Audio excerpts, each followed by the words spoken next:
2025年国内春节档电影强片如林，哪吒之魔童闹海、唐探1900、封神第2部战火西岐，还有万众瞩目的徐克的大制作《射雕英雄传：侠之大者》。但是出人意料的是，徐克加肖战这样的梦幻组合，《射雕英雄传：侠之大者》却意外的扑街了。大家好，欢迎来到幸福频道，从客观公正的视角深度解读时事，我是李幸福。今天的视频，我将带您深度的解读一下这部被寄予厚望的电影是怎样的魔幻。大 IP、大导演、顶流明星云集，看来终究还是沦为笑柄。正如很多去影院看过的观众所说的那样，槽点满满，甚至说它是虚假宣传也不为过。《射雕英雄传：侠之大者》改编的金庸原著中的第34章到40章，在原著的故事里，郭靖已经把降龙18掌修炼到炉火纯青了。电影也沿用了这个设定，一开场匆匆带过了郭靖、肖战和黄蓉、庄达菲的相识，但是片头长达10几分钟的基础知识介绍，时不时还会插入一些关键回忆，让江南七怪、洪七公、一灯大师等人出来打卡，貌似是想照顾到熟悉金庸剧情的老观众和不熟悉金庸剧情的新观众。可惜事与愿违，对于老观众来说，这种浅尝辄止的走马观花看着又臭又长，而对新观众而言又根本不够，实际效果属于是两头不讨好。另外有让观众忍不住吐槽的槽点，就是影片中的武打戏、动作戏已经完全脱离正常人类的范畴，往西式魔法加中式修真的方向上发展了。不知道徐克是不是在往魔幻的道路上一路狂奔？侠之大者全片看下来，居然都没几场产生肢体碰撞的武打，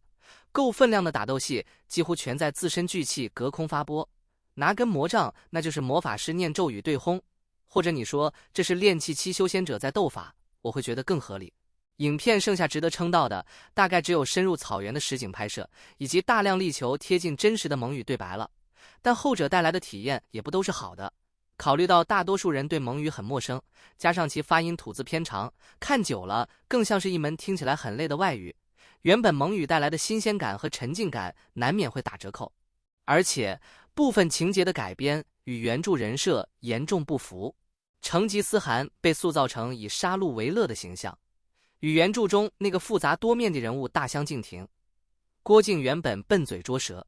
在电影里却能如诸葛亮般折退成吉思汗的100万大军，能言善辩的模样让人感觉十分突兀。在主题呈现上，徐克对成吉思汗何为英雄问题的改编，给出的答案没有展现出郭靖的思考过程，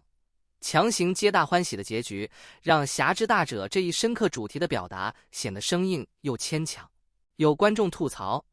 主题挺好的，可电影讲得太敷衍了，完全没感受到郭靖对侠义的坚守和思考。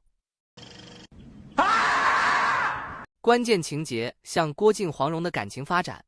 本应细腻动人，却只能靠旁白匆匆概括，非常生硬突兀。许多重要的情节被简化或省略，例如江南六怪在桃花岛的死亡及其引发的郭靖与黄蓉的误会，仅在片名前作为背景提及，缺乏深入的情感铺垫。而中原武学5大高手中，除了梁家辉饰演的欧阳锋、洪七公和一灯大师仅出现在郭靖的回忆中，其余2位更是以动画形式草草带过。至于杨康、穆念慈、周伯通等角色，则完全被排除在叙事之外，导致故事线显得支离破碎。原著里郭靖的性格是单纯刚直、重孝义、勤奋、爱国，但是肖战饰演的郭靖总给人一种在卖力硬凹的感觉。他可能展现出了郭靖身上的一些驽钝、忠诚和坦荡，但那丝关键的光明磊落和大智若愚却是没能把握到。最让人不能忍受的是，影片里黄蓉既蠢又恋爱脑，被郭靖误会自己父亲杀了江南七怪，只会哭哭啼啼，为了挽回郭靖的心才去找案情线索。恋爱脑就算了，人品也有问题，被吸毒追杀自己蠢逃不出来，还得让人家华筝救自己，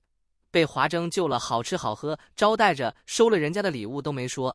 人家未婚夫是自己男朋友，站在华筝视角真的炸裂。从华筝的视角可以拍一部俗套短剧，就叫我救了一个女人，竟然是我未婚夫的女朋友。值得一提的是，原著中郭靖的名字来源于靖康之耻，影版却改动成了生父郭啸天李晨的次名，这实在是让人无语。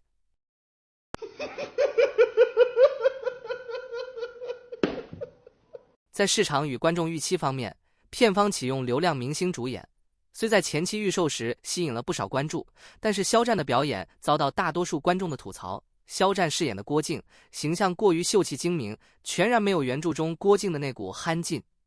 庄达菲饰演的黄蓉也未能演出小东邪的妖媚与邪性，与观众心中的经典形象相差甚远，观众很难将他们与角色联系起来。许多观众直言，肖战的外形和气质与郭靖差距太大，看着出戏。庄达菲的黄蓉也没有演出那种机灵劲儿。有网友总结十分到位，怎么会有这么难看的金庸电影？片段式的剧情拼凑，催命式的赶剧情，